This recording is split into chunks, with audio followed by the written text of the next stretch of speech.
First off, I wanted to thank Mona Alcurti from SFU and Sid Area for inviting me. I really appreciate the opportunity to talk to all of you. And I'd also like to thank Ramzan and the entire executive for making the logistics work for me so easily. All I had to do was show up and think about content. And that's important for the speaker. So I'm going to start off the session by asking an age-old question, and you can put your answer in the chat. How do you eat an elephant?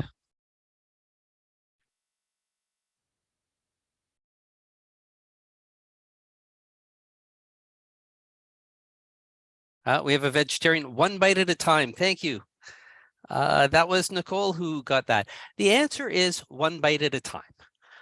Now, with an elephant, hopefully you can, you probably have enough there to feed your family for 5 years. We've also got a few cooks in the crowd offering barbecues and hot sauce. I mention this because I started my career 1998. And at the time, the CEO of IBM was Lou Gerstner. He had taken over IBM at a time where the company was actually struggling.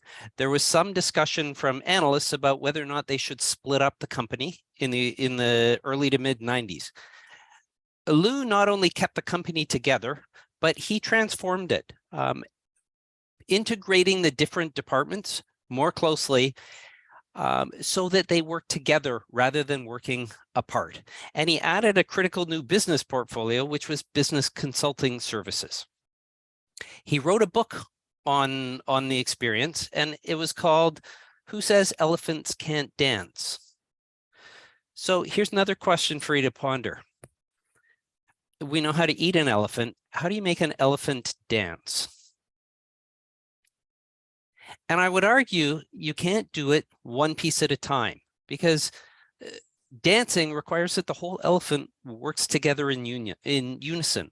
You might get him to tap one foot and then the other and swing his trunk, but at that point, the weight distribution is going to cause other parts of the body to have to compensate. At some point, you have to have all the different parts act interdependently as a whole. So that the whole body works in harmony, because that's how you dance. And for me, it's a little bit like making a large organization transform. Organizations are complex adaptive systems. Changing one part may impact an interdependent part, sometimes in unexpected ways, and that change can cascade. So a large-scale organizational transformation is more like making an elephant dance than eating an elephant. You can't do just the parts in isolation for very long. At some point, you have to harmonize the organization top to bottom. Now, Ramzan went through a little bit of my resume. I will share, as I said, I started at University of Waterloo, then ended up at UBC to study physics, in fact, in what was supposed to be a temporary stop for graduate school. And I ended up meeting a girl, settled down, and we celebrated our 27th anniversary last year.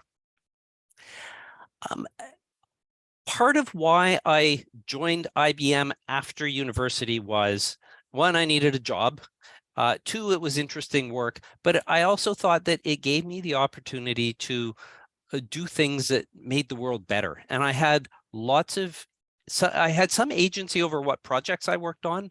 I loved working in healthcare and education, but tried a number of different things. I kind of moved from one end of the software development lifecycle to the other. I started out as a tester and did a bit of on-site support. And I gradually moved back through development to project management to architecture and settled on business analysis and became eventually a product owner. And before I left, I was product manager for a large healthcare asset. Now, I didn't set out to be the agile evangelist in the local office, but I kind of became that. And it started as a developer. I always felt uncomfortable being asked to estimate how long it's going to take to do something that, frankly, I really didn't understand that well, and the customers didn't understand what they wanted either. And I remember one incident in particular that pushed me over the edge. I was leading a small development team on a project for the Alberta government in the health area. And there was a question about a section of the contract that had been written early on in the project. Our project manager, the architect, and I spent a couple of hours understanding the customer's interpretation of that English sentence. And it was not the same as ours. It was asking for scope that we never intended to build. And I know that at the same time, their project manager and their business lead spent a couple of hours going over what their interpretation of it was. And we were pretty sure they were just trying to sneak some scope in. They were probably pretty sure that we were just trying to get them to pay for a change request. And I don't even know, looking back, I don't even remember how the conversation ended up going. And I don't remember what the outcome was. But I do remember walking out of the room feeling this feeling of us and them. There is a reduced level of trust and less willingness to collaborate all over an English sentence. And I also realized that whoever wrote that English sentence when they wrote the contract had no idea of the nuance of what was going to come from that.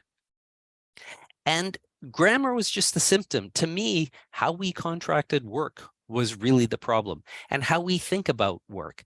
And so that led me down a path that I'm still on, that piece of the journey.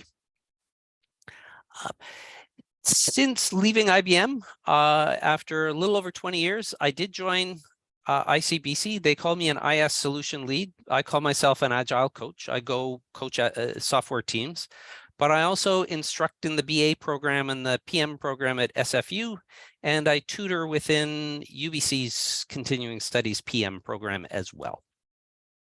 I will say up front that everything I say today is my opinion and my opinion only. It doesn't represent SFU, ICBC, or UBC. So I'm going to start off with a little discussion of business imperatives, but maybe before I do, I can get people in the audience to just tell me what the biggest source of change is in your organization nowadays. Just one or two words. What kind of changes are you dealing with?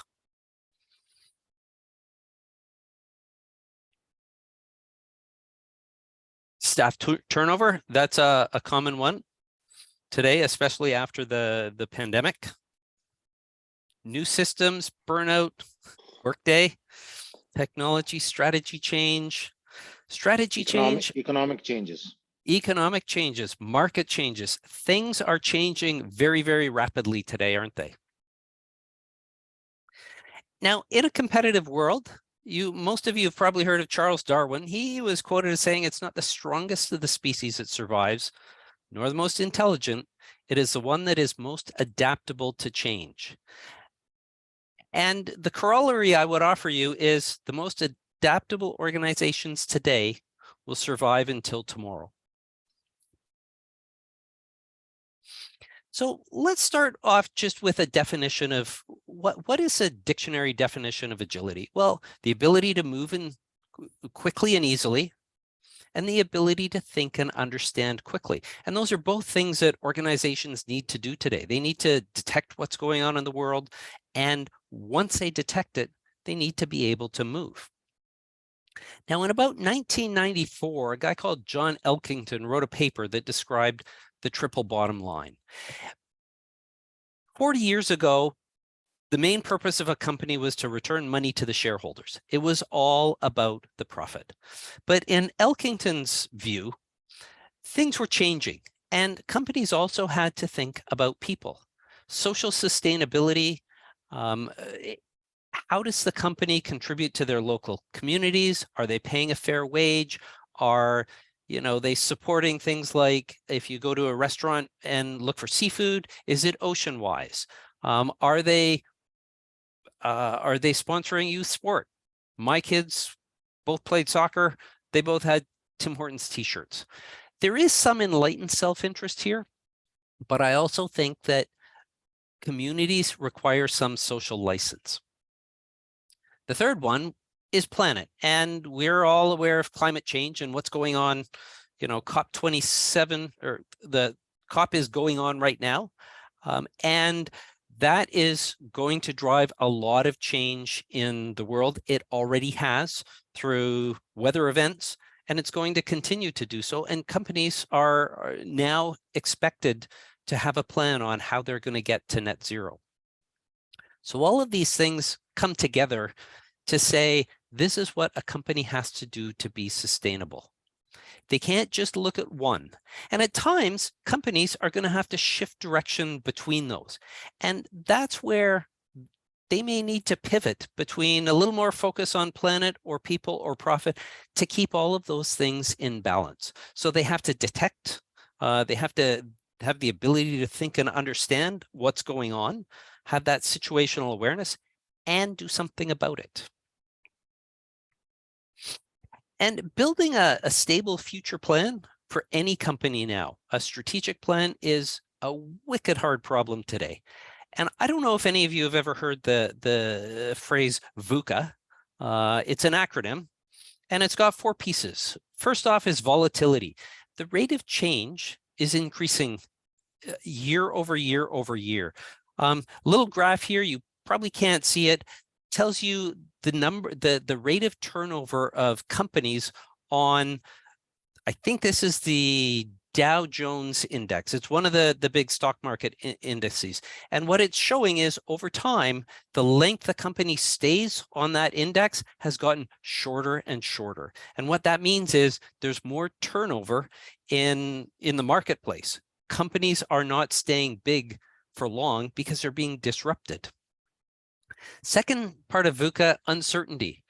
It's not possible to predict the future, and that's an inherent system characteristic.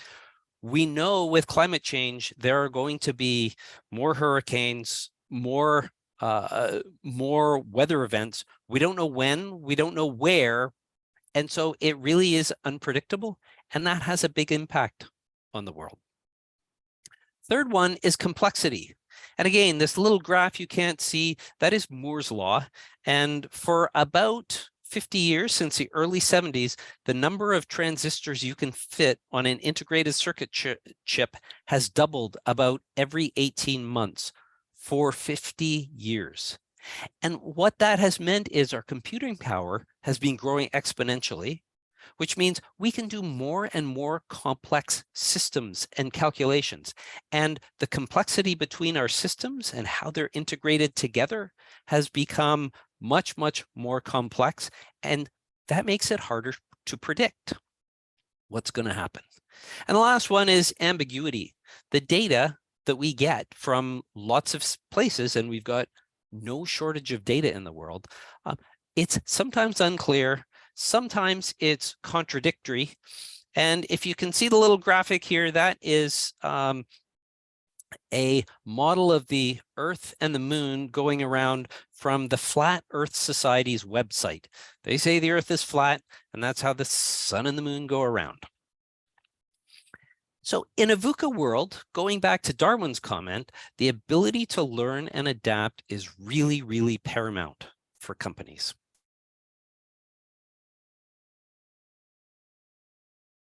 So what should BAs do? Well, the world is changing. Organizations need to be able to adapt quickly to survive, and BAs can certainly play a big role in helping them do that. BAs themselves need to evolve too, based on what's happening in the world.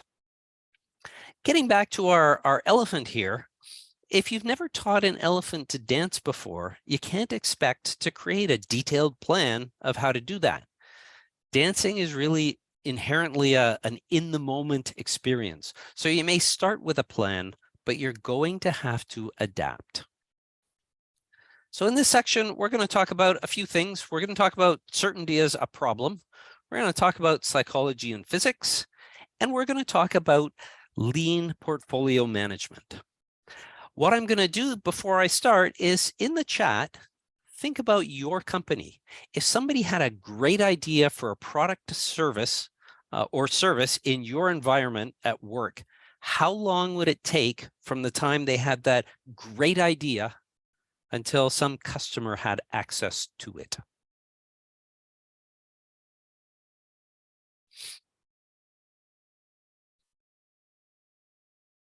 Never. Okay, Daniela, that's unfortunate. Years, a year or more, 3 years, depends, could be the next day. Wow. Wherever that works, I want to work there.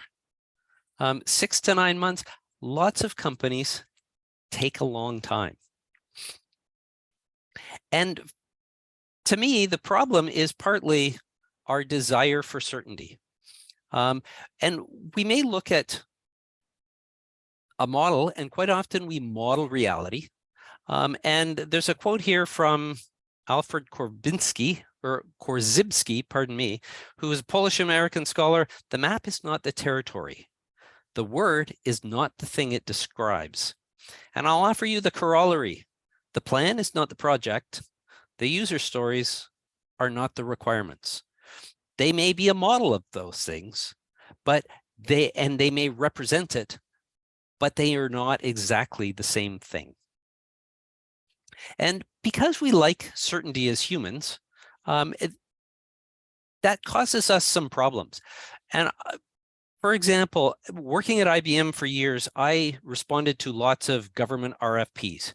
And government RFPs, they put out RFPs are a request for proposal when they want to contract for some services. And they put in processes to ensure that the government can demonstrate they got the best value for money by creating a fair and competitive contract bid process. And my assertion is that those processes ensure that the government does not receive the best value for money on anything transformational. In particular, software might work really well for paper clips, but software is a lot more complex than that. And here's why. Governments create a set of scored requirements, which means they have to do what's called big requirements up front and document everything they need. And if it's transformational, they don't know everything they need. Companies then review these things, and I used to review them, and we do big design up front. We'd make some assumptions, we'd estimate the cost, think about the design. We would write assumptions to protect ourselves from the things that we didn't understand. The government would go out and pick one that they think will deliver on time and the best solution. Companies are competing, and they figured out that long ago that the government didn't know everything. And so they will write these assumptions that protect themselves so that when the government does figure out the necessary requirements, they can change request them and they can charge more money.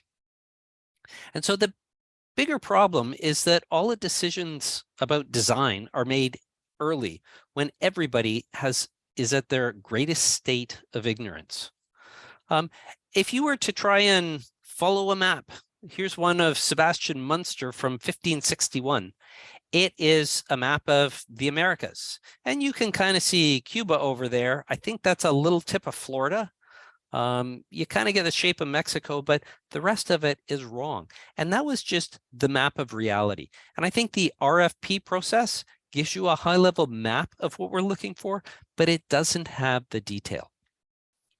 The problem is, once you write it down, that becomes kind of a truth. And that inhibits collaboration, because collaboration, you would want to work with people to figure out what it is they actually want.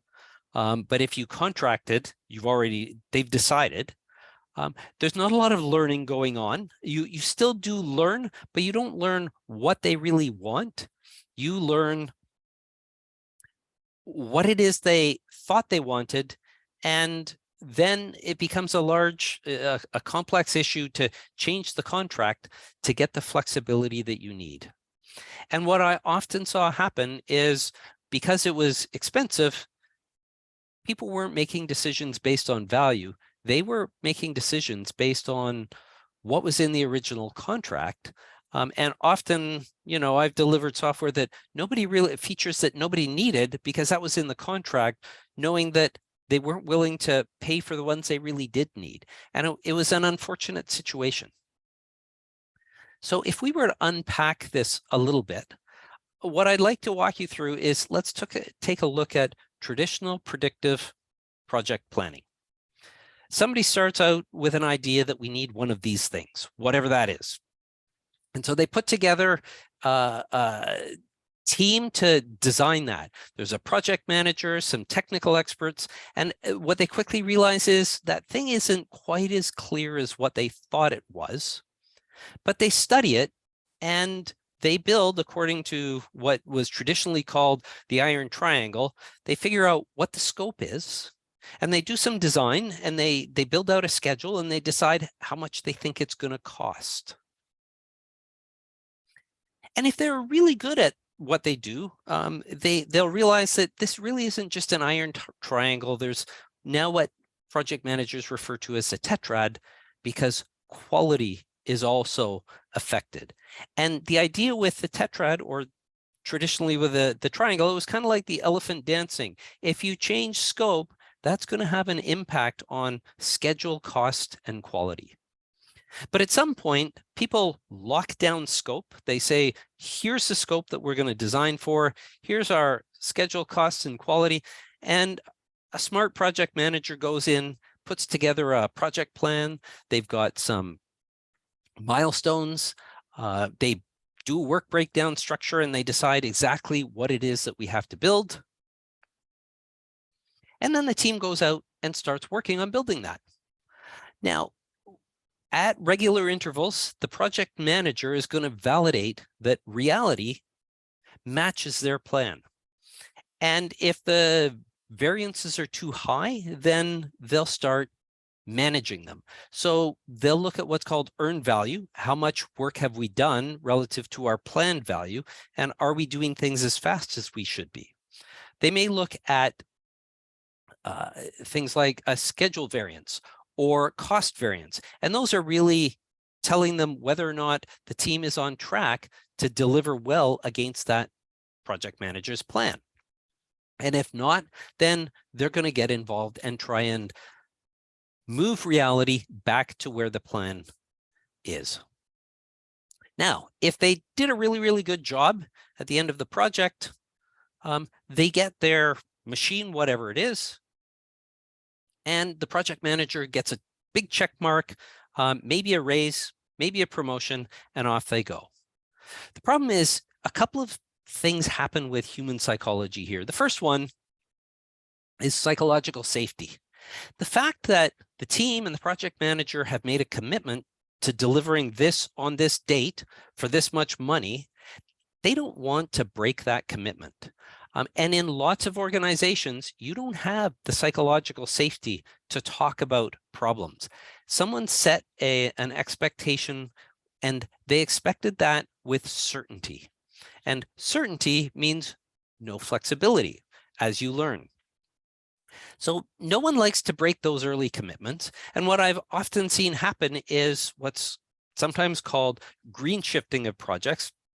Projects will be rated. Green means on track. Yellow or amber is things are starting to fall a little off track. And red means things are really not going well.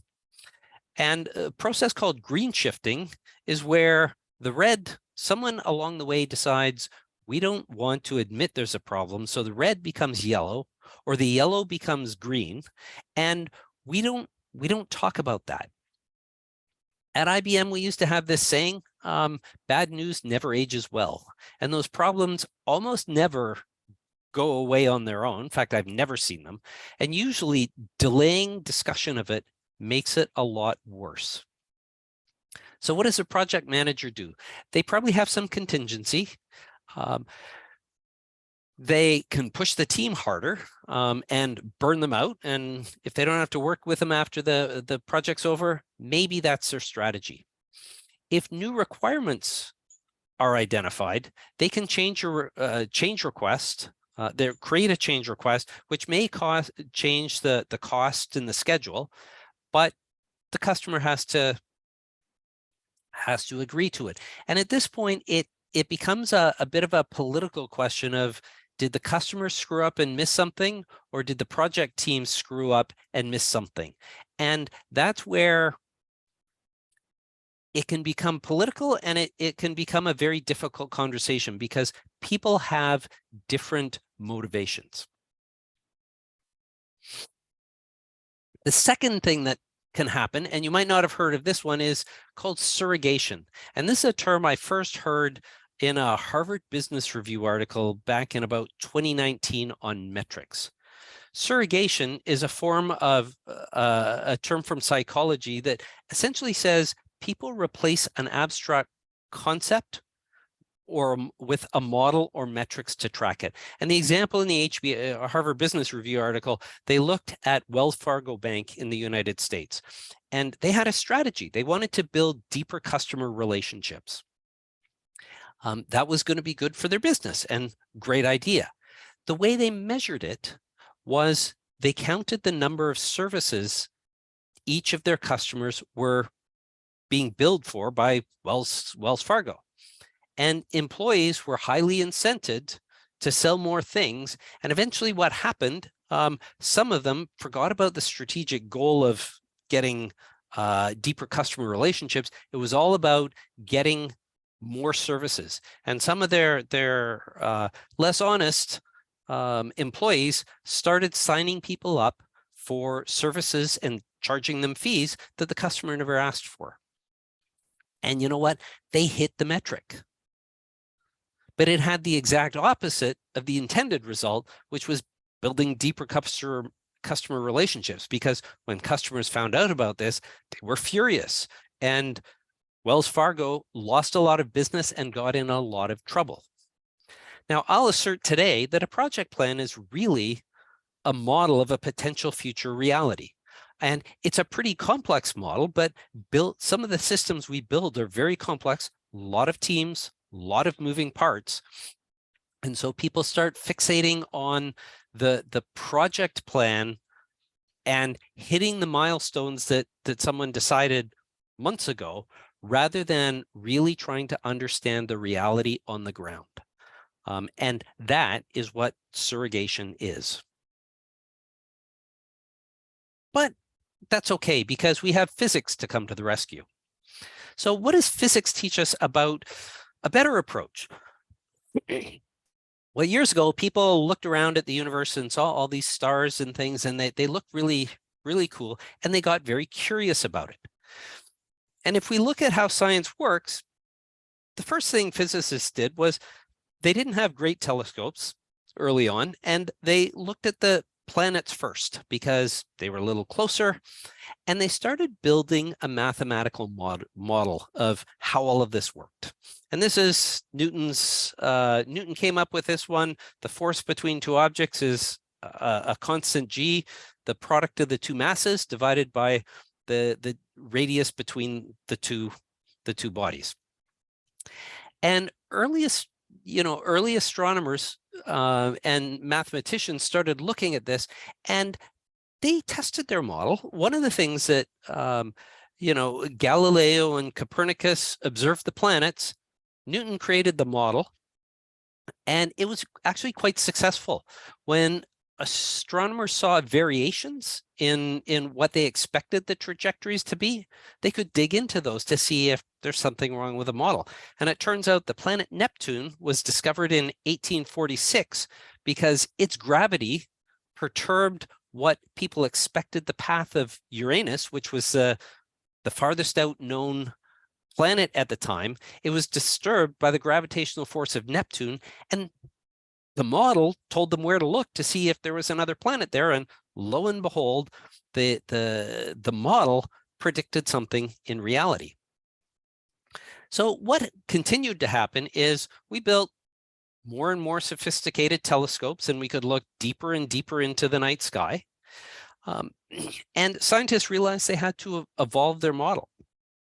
Back in, I think it was the 1920s, a guy called Edwin Hubble, the Hubble telescope was named after him, he noticed that stars were moving away from us in every direction. And the way he could tell this was the color of the light was shifted in the spectrum towards red. But he also realized that the farther away those planets were, or those stars were, the more they were redshifted. And from this, he realized, hey, the universe is actually expanding. And not only did our experimental capabilities increase, so did our mathematics. And here are the Einstein field equations.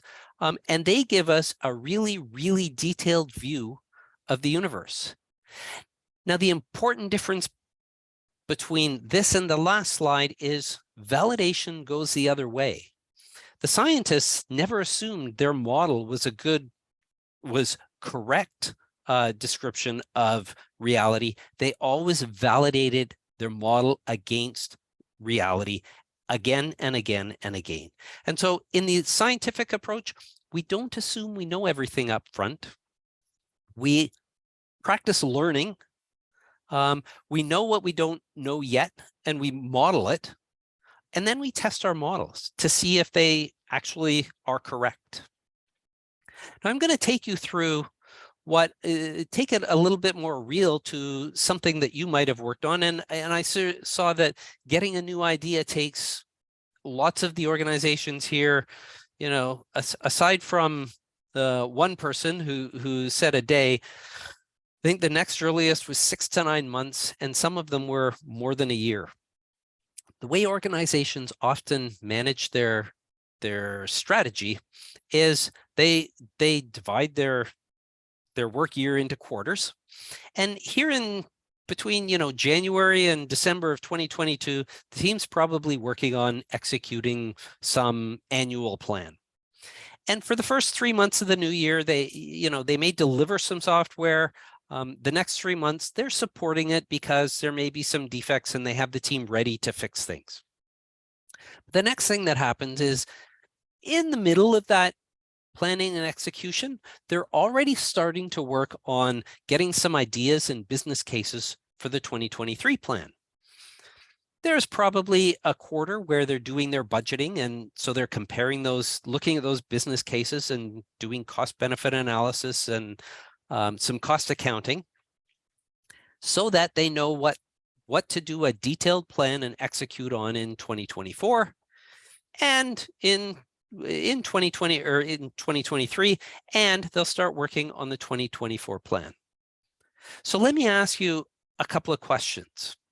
How do we respond in the following 3 situations? Well, suppose in March of 2022, a competitor introduces a new product that maybe competes with ours. We've already started executing our 2022 plan. So does that mean that it goes into the 2023 ideas and goes through the budgeting and we build it in 2023 and ship it in January of 2024, 22 months after our competitor brought something out? What happens if a market event occurs in June of 2022, whether it's something like the financial crisis of 2008, or maybe it's a pandemic and people all have to work from home? We're well into our 2022 planning and execution. We don't want to interrupt that plan. So again, we're looking at 2024. What happens if your customers give us some very clear feedback about our 2022 delivery in February of 2023, and it's big enough that we can't finish it? Maybe we extend this time. We've already started working on 2023, so does that go into the 2024 plan? This is, the answers I got, that it takes 1 year to 3 years or multiple years. It's because of this process. So let me take you through what an agile team might do, which is going to be different. One of the important things that in business agility in particular is we're starting to try and tie strategy directly to what we're doing. And so we start off with a strategy, and maybe we've got a couple of initiatives that are strategic to us that we're going to work on. At this level, there's what's called an outcome hypothesis as an approach to expressing the idea.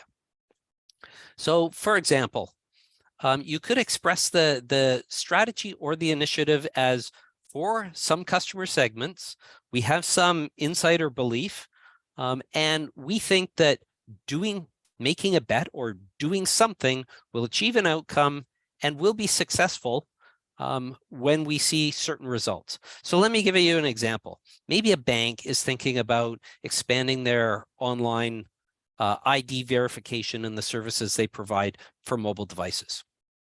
So for our younger banking customers, due to the limited number of branch visits and the greater use of mobile technologies amongst our younger demographic, we believe that piloting mobile apps and an online ID verification will achieve delighting our customers and maintaining market share in our younger demographics. We'll be successful when we have a number of visits to our microsites, so many downloads, and have improved the market share amongst our younger customers.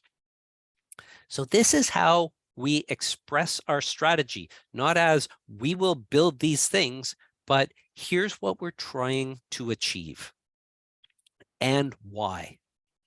And there are two other concepts I'll share. Minimum viable product, which is really what's the smallest set of work that we could do to validate a hypothesis about whether or not a new product will work in the market. And a minimum business increment. What's the smallest extension of a product that adds customer value that we could deliver? And so you might do your MVP, and if you decide it's successful, then you add a number of minimum business increments. Your other initiative might actually just be, let's take one of our existing products or services, and we've got a whole series of minimum business increments that we could add to that, enhancements. And the idea here is to make each of these complete, meaning we could do it, put it in production and stop right there. And it's as small as we can make it.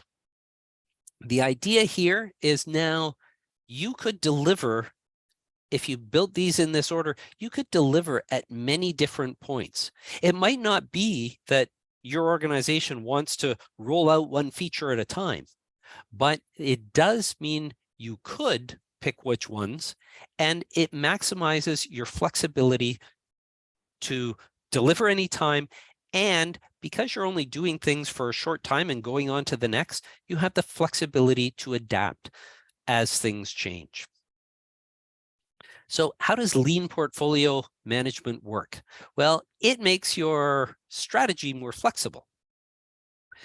First off, most organizations, although they do annual budgeting of projects, they have a whole bunch of people who work there, and that's their biggest expense. So when they do their annual budget, they don't have to say exactly what those people are doing. They know that they have a team in this department, in this banking department, that they're going to pay them to build the most important thing we can think of this year, but we don't have to know what that is to put the budget aside.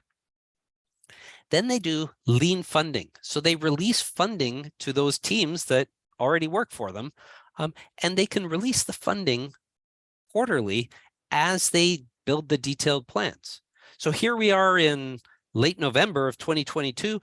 We probably want to have a pretty good idea what our two teams are doing, and one's going to start this minimum viable product to look at a new product. The other one is going to add the first couple of big enhancements on an existing product. If we think about what's going to happen in April, we're not really sure. We're pretty sure that we're going to do that MBI number 3, but depending on whether or not the MVP is successful, we may or may not add to that, and we may or may not have time to do MBI 4. How does this help? Well, it's given us some flexibility, and since all of this work directly ladders up to the initiative and the strategy, we know that we're building the right thing. And we can also review delivery quarterly to make sure that we're doing a good job. It may be now that you realize that MBI 5 is going to be pretty important, and so we'll probably do that in the third quarter. We're not sure what we're going to do in the fourth quarter. So what you see is the level of detail of the commitment falls off over time. You have less certainty, you have more flexibility. And so really you've traded that certainty for flexibility with defined points. Every quarter you do another release, and that's where you can pivot or persist. And so if your competitor released something in February of 2023, you haven't locked in your second quarter plan. You might be able to do something to respond to them. All right. So that gets us through how we manage the work. Situational context is really important. And we have to recognize that our project plans are really models, but they may or may not be correct. We should be focusing on business outcomes and tie the requirements to things like the minimum viable product for new products or minimum business increments for existing products, and treat things as hypothesis. If we did this, I bet we would get that result.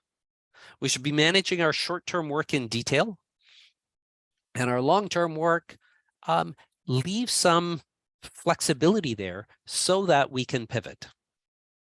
Now, teaching an elephant to dance requires us to manage the whole animal and how it functions together, not just making sure each part is doing something. Remember, we're looking for that harmony. So creating that within your teams, cross-team connection is how we make teams function better in an agile organization. It's not about how well each team works individually, but how they interconnect that determines the overall success. So in the chat, I'm going to ask you in 2 or 3 words, what are the biggest impediments in your organization to cross-team collaboration? What makes that hard?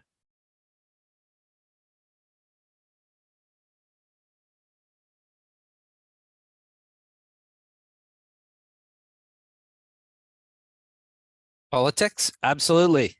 Culture, communication, silo mindset. And what I'm seeing is a lot of very similar answers from people who work in probably very different organizations. So it's not just your organization. That's what happens when a whole bunch of people get together and try and do something. So we're going to talk a little bit about how we manage people. And one of the problems is productivity. And what I'm going to suggest is we need to shift our affiliations within organizations from role to value or value stream. And I'll talk a little bit about what that means. I never thought I'd get a great insight about software development from an American poet, but Edward Hirsch here says the sense of flowing, which is so crucial to song, is also crucial to poetry.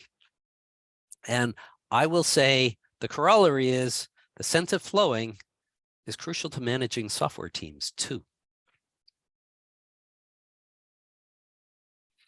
So a lot of managers in lots of organizations are really focused on productivity. Now, what I'd like you to think about is the highway here.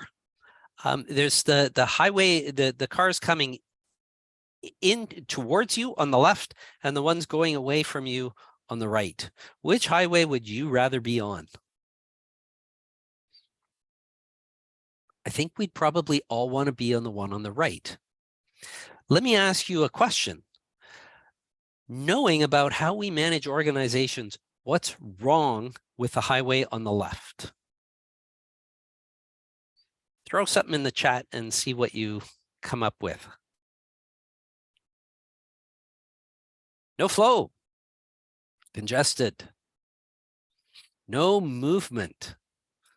Bottleneck. Goal congruency. So having watched how lots of organizations work, I will say the way we sometimes manage is we have people who look at the highway on the left, and do you see these 2 cars in the far left lane, which would be the right lane coming out, that are kind of close together? if they just moved up a little bit closer to the car in front of them, we could fit one more car behind there. And then we would be using that highway at full capacity. And so managers are always wanting to make sure that their people are productive, doing high quality work, and working on the right thing. But that part about always being productive often means that anytime people get a little bit of slack time, they chuck something over the wall at them. And in a lot of our work, there's a bit of stop and start. And if every time there's a start, somebody gives you something else to do, suddenly you just have too many things to do. And that's a problem. When people have too much on their plate, they don't collaborate well because they're probably working with three different teams and they're busy and they don't want to talk to anyone because they've got too many things to do. They don't have time to learn. They're not going to be flexible about what they do. They're just going to work on whatever they can get done now, and they're really not thinking very hard. So they're not deciding what the most important thing to do is based on what's valuable. Now, let's think about the source of part of this. If you look at organizational structures, role affiliation is where most people primarily are associated with. So if you look at an organization, they probably have a marketing and maybe a strategy department. Maybe they're together. They'll have the product department, and those are the folks who maintain the working customer relationships and figure out what the application needs to do. You have an IT department, which is going to deliver some software. Often they're split up into the BAs and the product owners, the developers, QAs, and other testing teams. Tech operations, those are the folks that maintain the servers, and services and support. And the company probably also has an HR department and knowledge management. They have some finance and accounting, and they have, security, both cybersecurity, physical security, shared services. So lots of organizations have frameworks that they use for all of their products. And so those support some of the other pillars. And that's what the organization looks like. Each of the departments has their own goals and metrics. The salespeople are incented by how much stuff did you sell? The product is looking at have you been working with our existing customers, and what kind of feedback are you getting from them? The delivery team, did you deliver the right scope on time? Were you on budget? Did you do things technically correctly? The tech ops are looking at how many times were the servers down last year? What were you at, maintaining 5 nines or 99.999% uptime? Service and support, they don't really care how many defects there are. They care how long their folks spend working and closing each one. And so these 5 pillars all have a pretty different set of goals. And I did see some of that in a couple of people mentioned silos. They all have local subcultures. The marketing people think they're fun. And they think that the developers are really boring. The service and support people, they band together, and they may complain about the IT and everybody else because they caused all the defects. But those subcultures start to reinforce themselves, and in order to overcome some of this, the different teams start building cross-team accountabilities or cross-team agreements. So the product team has to have the requirements done before development will start. And they may have some, if the requirements are late from the business, then the BAs can't flesh them out in detail. Things are going to slip. And so there are all kinds of different service level agreements between different parts of the organization. However, if you think about value, and by the way, this worked really well in the 20th century. Now let's look at the 21st century. Value crosses all of those. And all of those parts, like the elephant, have to work together to create value. And if that's not enough of a reason, I will tell you one thing, that if you remember nothing about this talk but one line, remember this: your customer doesn't care about your internal structure. They care about value creation. And that's what you're in business for. And so that's what you should care about. So that's what's not working. What might work better? Well, if we were really serious about optimizing value creation, we would organize by value stream. What does that look like? Well, we would build a team that had a few marketing people, some product people, IT, tech ops, and service and support, end to end. So the marketing people would still be responsible for defining strategy and deciding what the initiatives are. They might stay a little bit more involved because they're going to advise along the way. Because remember, in the last section, we weren't building a plan for the next year. We were regularly building a quarterly plan. So we need their help. The product is going to take those strategies and start writing out the MVPs and the MBIs and prioritize which ones are most important. The delivery team is still going to be responsible for delivering quality and doing a technically high quality solution. Tech ops will deploy it, operate it. Maybe there's a DevOps solution, so delivery and tech ops get together, maybe not. And the service and support are still going to manage the defects, but now this is the team. You've got people from across the spectrum.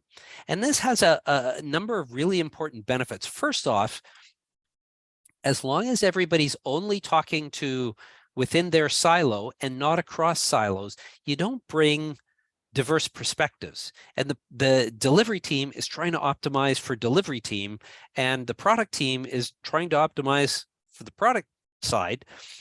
Most of the best optimization comes when you look at the end-to-end flow. What might mean there's a little more work for the product team might mean there's a whole lot less work for delivery and IT, or how the IT team does something might have a big impact on how easy it is for tech ops to deploy things. So you start looking at global optimization. Second thing are metrics. You actually learn how quickly you create value. So instead of just metrics about one piece of the, one piece of this longer process, we're looking at the end-to-end time. Cycle time is how long really does it take you to build it.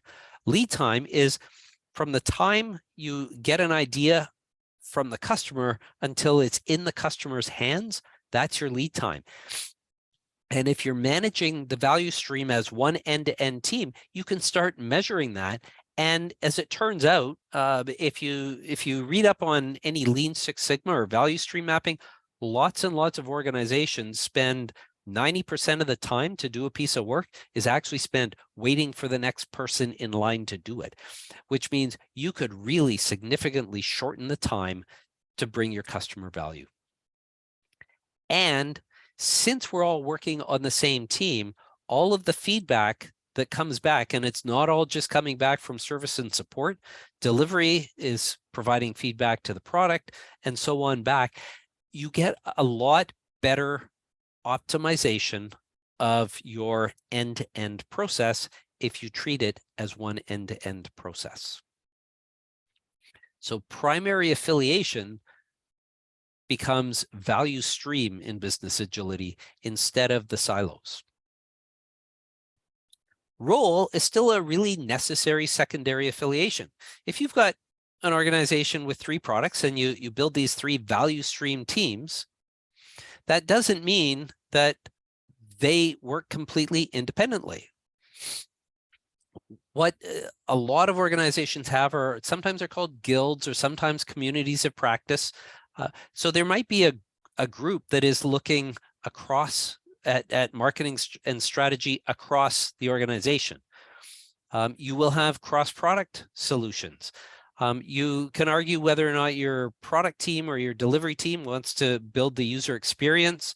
Your BAs and developers and QAs may create a community of practice. The BAs look at requirement standards. The developers investigate new technologies. The QA looks at automated testing.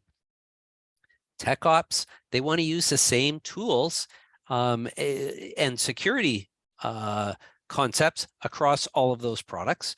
And the service and support folks might get together and do client outreach for clients who work on all the products. It is a really hard problem once you make the primary affiliation these horizontal things. It's often very hard to get those communities of practices and guilds to form and work together and stay together. But it's still, despite that, you will still get better results if you're looking at the value streams.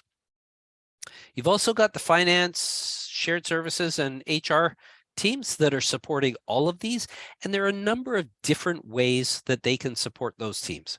For example, there might be some mandatory financial or certainly cybersecurity practices that absolutely have to be done. So it might be a push where the support team is telling people, here are the constraints you have.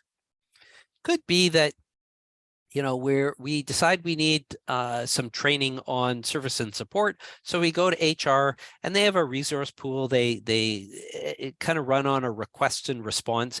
If you need a course on this, come to us and we'll deliver it. And so that can be a shared resource pool from the department. The other one that a lot of teams are starting to use now is, and it happens particularly when you have common framework within that supports multiple applications in the organization, is you have a team that maintains the technology and that common framework. And one way that teams are starting to find effective is get a temporary team assignment. You could use the request and response. If our framework, if we want a little enhancement to it, we might use a request and response. If we're really doing a bigger extension on it, we want someone from that shared services team to work on it, we might just absorb them into product 3's team for a little while, so that we still have someone who's an expert and who can represent the best practices for that framework, but they're fully embedded for a little while with this team so that they are able to optimize delivery of the whole value stream. So what have we covered here?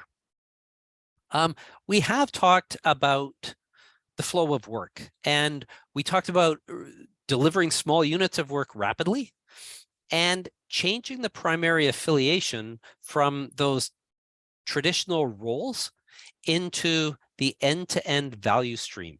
And that opens up a lot of global optimization, and it has the people who should be talking together.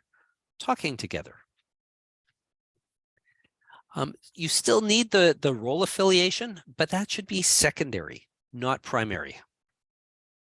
Now, let's go back to our friend the elephant. It's hard to make an elephant dance. There needs to be some kind of intrinsic motivation. Some elephants, they may like music, or they might like to play with other elephants or get to know them. Similarly, if we're going to evolve the organization, we need to find motivation to move people. And so we're going to talk a little bit about change management. In the chat, before we do, I'd like you to tell me what you think the biggest impediment to change is in your organization. In just a few words.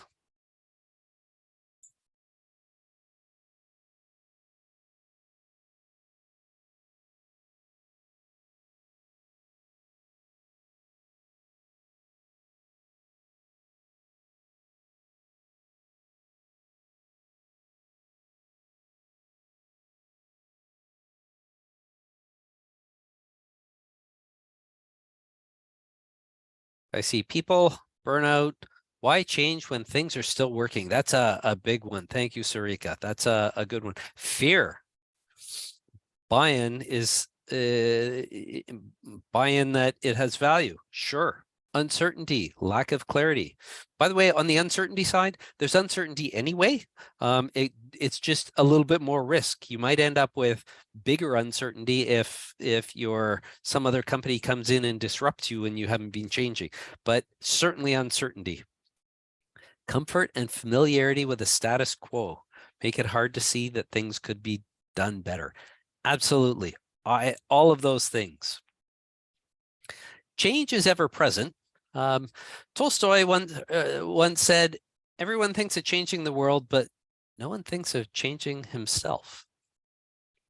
And the lesson I'd like to you to take away from this one is organizational change impacts everyone. And I'll say a little bit more about that in a minute.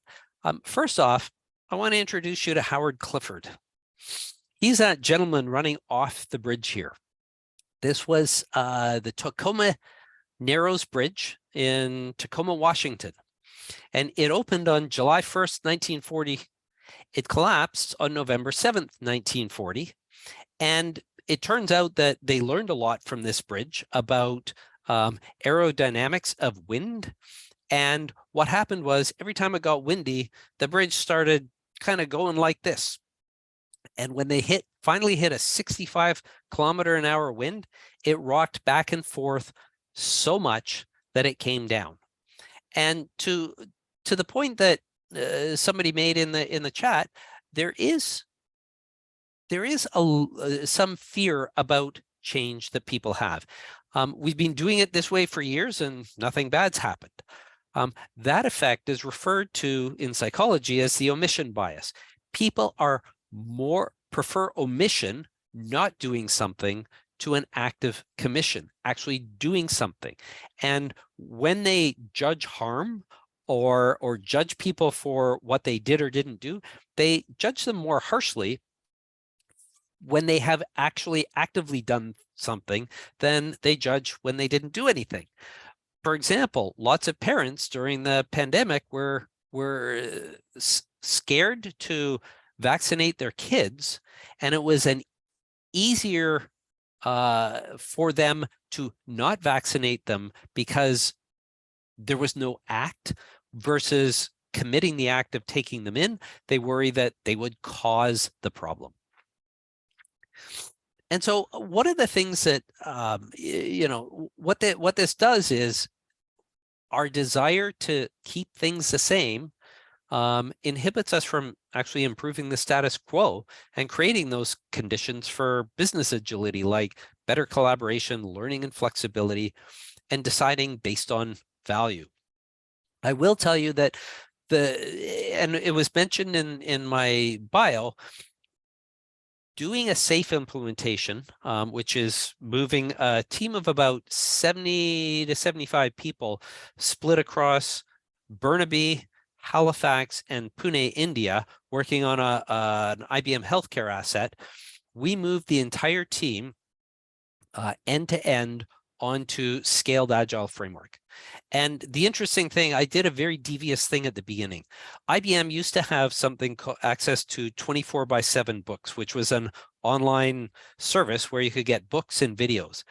And Dean Leffingwell, who is kind of the guy who wrote the book on SAFE, and he started the project, he had a series of 7 videos that talked about what SAFE was. And I went to our project exec, and I was the product manager, and I went to the senior product team, some of the architects and the product owners, and I did something very, very devious. I said, you know what, I'm going to set up a meeting every week for the next 7 weeks. And before that meeting, I'd like you to listen to one of Dean's videos. We're not going to decide to do SAFE. We're just going to evaluate it and see if it works for us. And the program itself certainly had some problems, and we realized that we needed to have come up with some change. But I didn't sell it as a change. I just said, listen to this, and it'll be good for us to learn something about scaling Agile.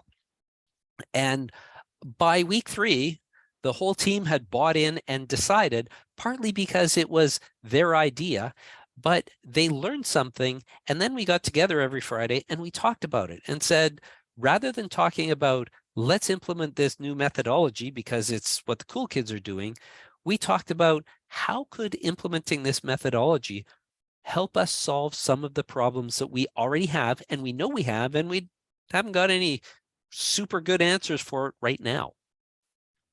And that was the genesis of, and it took a couple of months of preparation, but we moved 3 teams over 3 geographies onto a common platform.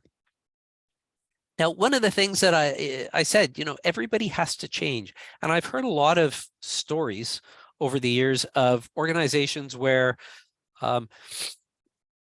leaders come in and they've heard about this agile thing, and they don't necessarily know what it is, but they know that everybody's doing this agile thing. They get better results, they get faster results, and they think, great, we're going to talk to our development teams because we take too long to deliver things, and we need to, agile is going to help us speed up.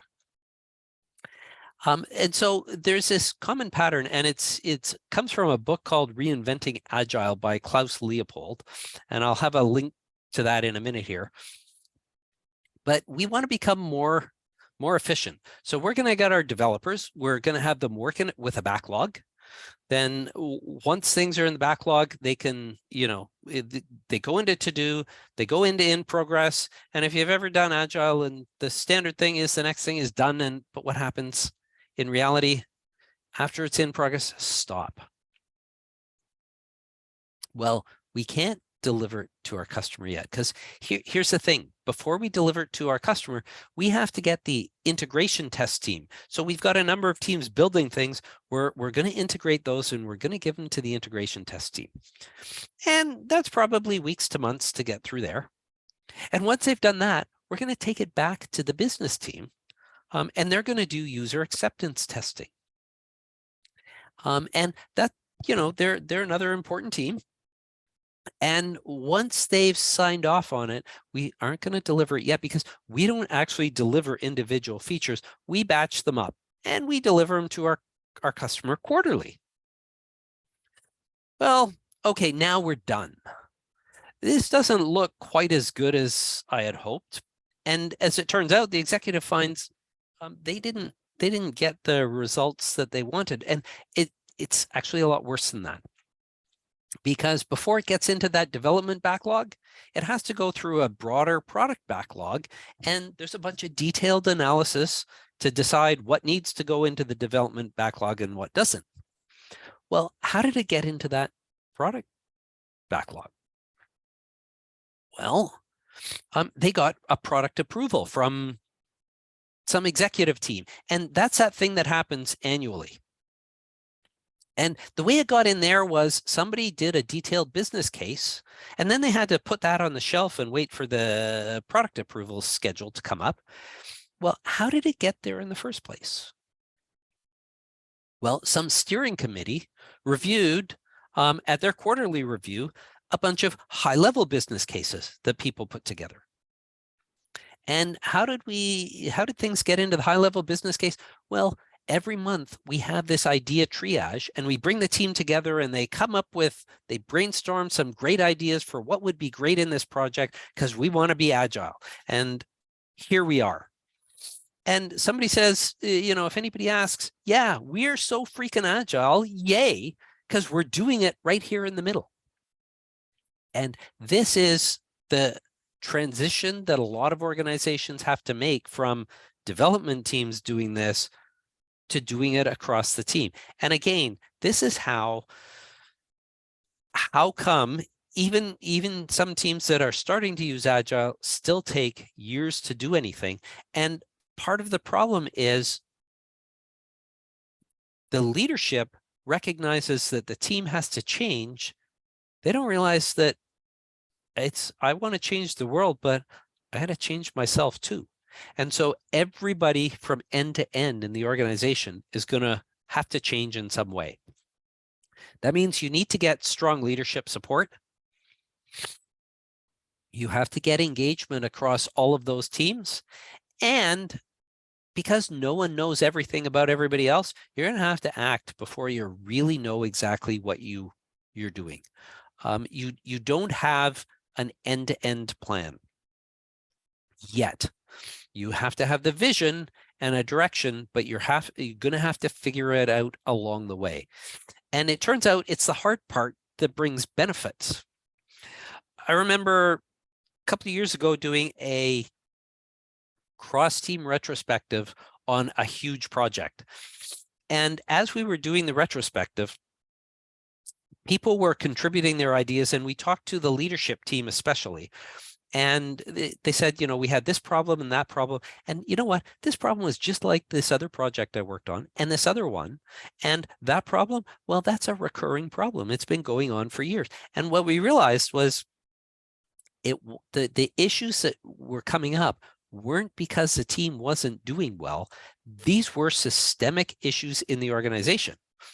And I presented the outcomes of this retrospective to one of the director's teams, and one of the senior managers kind of said, well, I see what you're saying, but all of those changes are going to be really hard to do.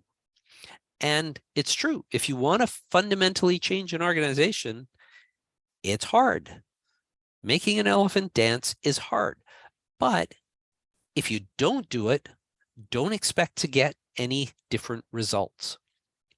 And if you're in an industry where you're concerned about the pace of change and all of those other things that everybody here listed in the chat, then your alternative might not be so good if you don't change. So I'm going to take you through a few steps of what might help that change. First, start with a clear vision based on your context. Everybody's in a different industry. Some industries have a low barrier to entry. They're highly competitive. They're non-regulated versus a high barrier to entry. It might be monopoly or oligopoly. It might be highly regulated. And what works and how competitive they are may vary. And it's not just which side you're on. For example, banks in Canada have a really high barrier. They haven't chartered a new Canadian bank in years. They are very competitive and highly regulated. What about the product context? If you're making paper clips, there's a pretty short lifespan. You're in and you're out. If you're building the Port Mann Bridge, that's going to have a decades-long lifespan. Are your customers mobile, or are they really tied to you? Are you creating new innovative products, or are you just harvesting something, some legacy application that makes money, and you're not gonna fix it? You're gonna just continue to make money. And then there's the organizational cultural context. Is the management, is it a flat organization, or is it very hierarchical? Do people collaborate, or are they siloed? Are they willing to take risks, or are they really risk adverse? So knowing the context you're coming into is important. That's going to affect the vision, but the vision needs to be, why do we want to do this in business terms? You can't say we want to be agile because that's what everybody else is doing, and that's what Gartner says we should be doing. You need to look at your business and your the product, cultural, and industry context and say, what are we trying to accomplish here? Maybe we're losing market share because our competitors are much faster at delivering new products and features to our customers than we are. That would be a good one. And that's also something you can measure. Once you've got why, you also have to overcome well, nothing's broken right now. So why now? Why can't we kick this down the road a year? And lots of companies have done that, and a few of them have gone out of business because they kicked it down the road a little bit too far. And whatever vision you come up with has to resonate at multiple levels, because you're going from leadership down to the people doing the work, but also all the way from marketing through development, end to end. And quite often you really need a burning platform. If we don't do this, what's the awful thing that is going to happen? once you have that vision, you got a team, you got to pick the team to carry out that vision.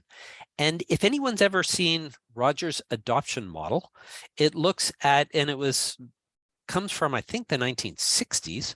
A guy called Rogers looked at technology adoption trends, and some people are really keen on trying out new things. They're the innovators. They're the ones who want to be the first kid on the block to have the new iPhone, and they're willing to, I mean, people don't do that anymore, but when they first came out, they stood in line for 2 days and slept outside to be the first kid on the block to have the iPhone.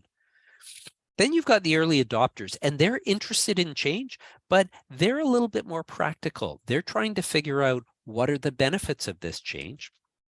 The second important thing about the early adopters are they're also the thought leaders. Think of the people in your organization that when there's this new idea, who do you go and ask, is this going to work? Is that technology going to work? Should we try this? Those are the ones who are usually the early adopters, are also the thought leaders.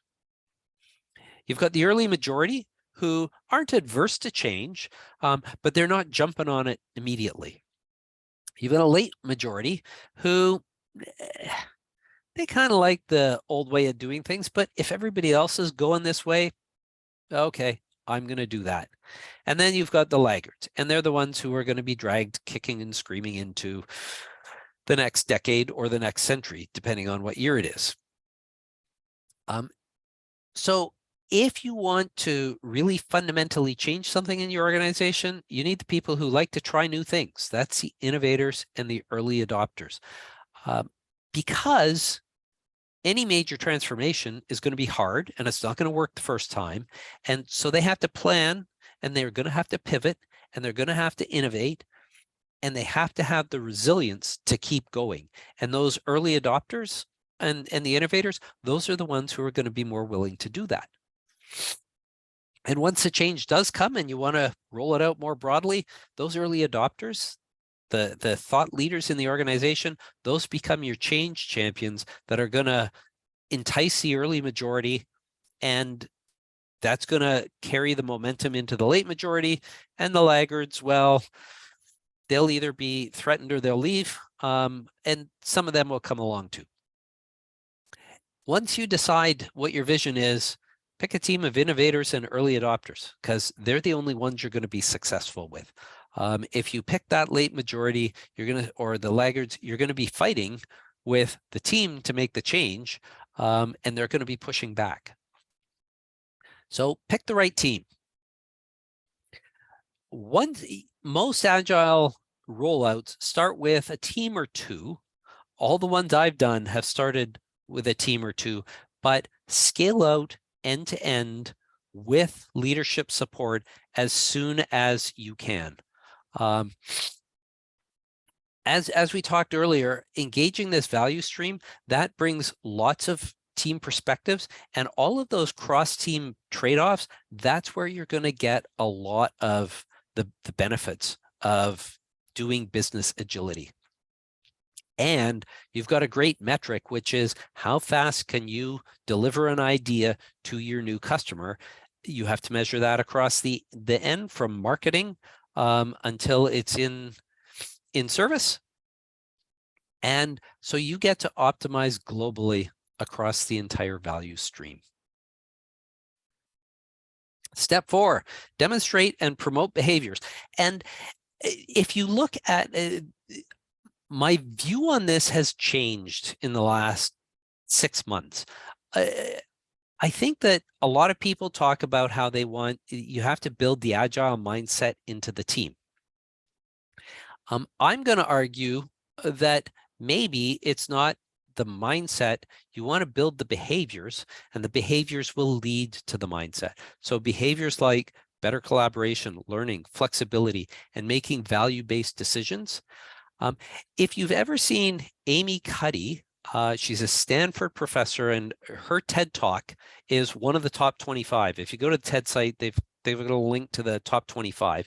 If you look up Amy Cuddy's, she did research on where she asked people to pose in very powerful poses, and she gave them some task to do that might cause stress.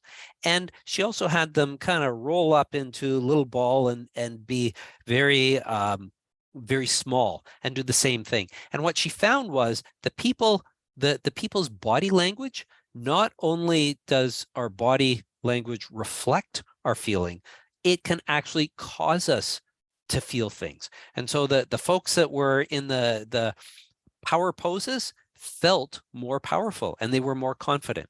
And so what I've been thinking is, and this resonated when I was at IBM, I used to teach consultants leadership skills. And one of the things that we taught them were,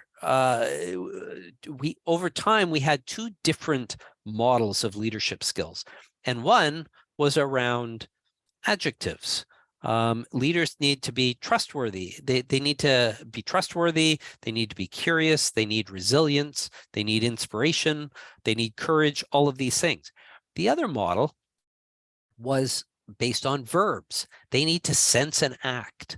They need to disrupt. They need to co-create.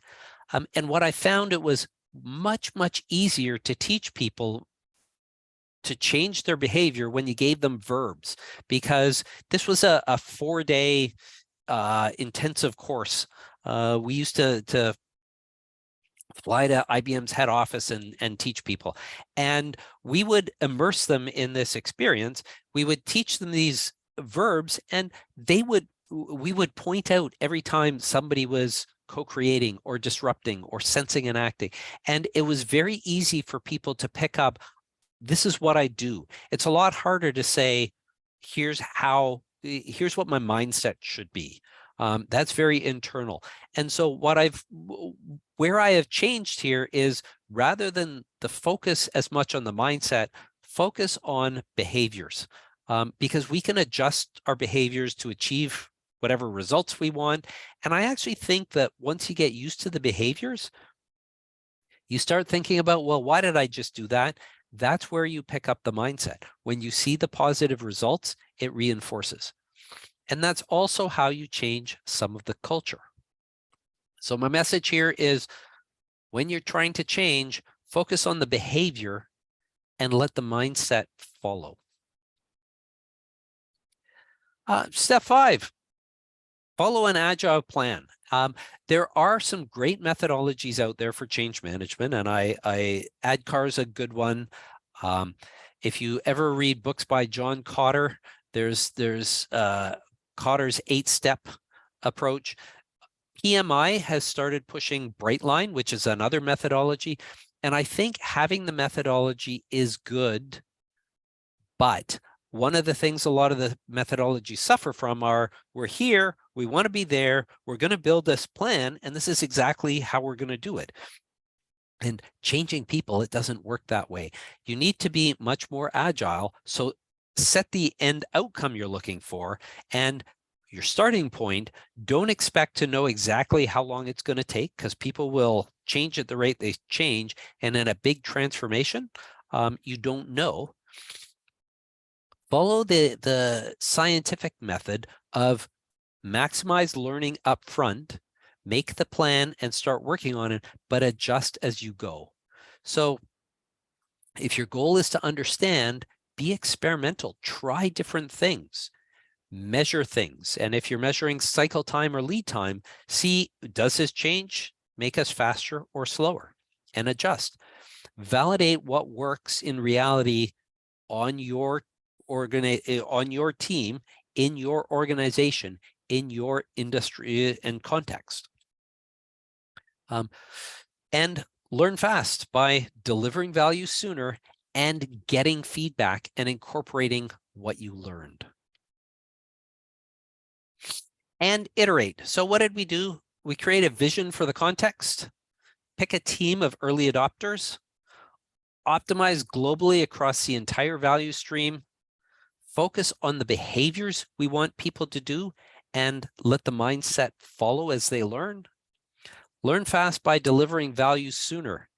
And this is a revolution. And a lot of people talk about, we need to do a change. Are we going to make a big change, or are we going to evolve? And I think when you're making a big change, you have to shake people out of the way they did things. So start with a revolution, but continue with evolution. You're never going to get it exactly right the first time. And so the goal is to get it as close as you can and then evolve. So everyone has to change. Encourage this. Do it across the organization. For BAs, one of the biggest points that you have to bridge in that end-to-end flow is often between business and IT. They have different views of the world, they have different language, they have different goals, and being able to bring them together is really important. Start with a revolution and then evolve. And getting all of those parts to work together, that's how you teach the elephant to dance. So what's your role going to be as a BA? It seems like a huge problem. And Margaret Mead once said, never doubt that a small group of thoughtful, committed citizens can change the world. Indeed, it's the only thing that ever has. As a BA, you're in a position to work with lots of different people. Start connecting and building that coalition. And it does sound like a huge undertaking. But once you start getting that coalition and selling the idea and other people see the value, there is some social change that starts to happen.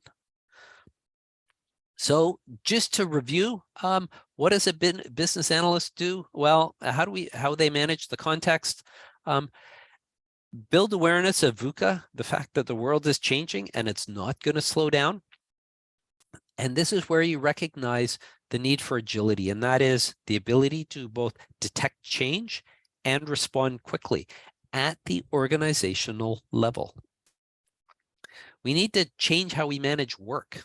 Remember, the map is not the territory. The map is just a model of reality, and we always have to make sure that our models still represent that underlying reality, and we need to promote fast learning. In your work, if you can start drafting ideas and your work as hypotheses that you can test and you can learn fast from, and they're small enough that you can deliver them quickly and get feedback, that's important. And defer decisions. Don't plan out the whole year. Plan quarter by quarter, knowing that leaves you options. It gives you the flexibility to respond as things change. Important message today about people. The old organizational structure of structure by role inhibits speed. It is terrible for collaboration. Those silos and I saw communication problems. I saw different goals and competing priorities. Doesn't work. As BAs, you can build relationships broadly across the entire value stream and, again, focus on the business IT gap. And on the change side, take a deep breath and recognize that you have to scale up and down the hierarchy. It can't be leadership doesn't see any change, just some agile stuff going on. If the organization is going to have to change, everybody's going to have to change. If the elephant is going to dance, the whole elephant has to be into it. And here, create a vision and broad collaboration. Make sure leaders understand that they have to play a role too. Scale across a value stream and learn fast, progress, and adjust. You're not going to get everything exactly right the first time. What you're going to have to do is get something right, learn and adjust, and iterate. So with that, I will thank you and wish that may your elephant dance like nobody's watching.